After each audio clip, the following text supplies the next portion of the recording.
सबसे नीक बाट सहिया किसानी, खुशी बाट रउआ गौए में बानी।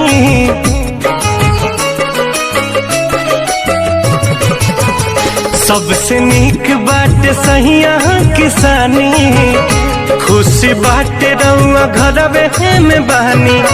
मारो कमैला के जी बहरा में गईला के,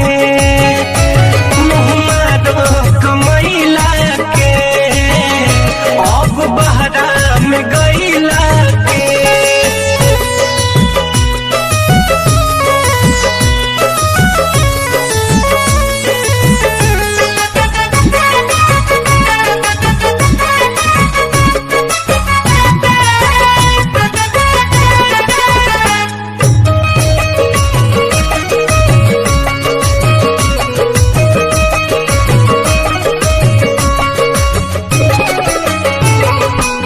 महल से नीक बाट टूटही पलानी, नून रोटी भले खाइब जा।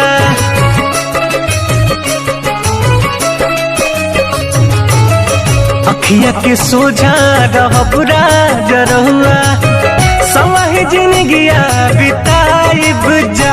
और देशवा में होला परेशानी, अपना धनिया के बात तहनी महानी। मारो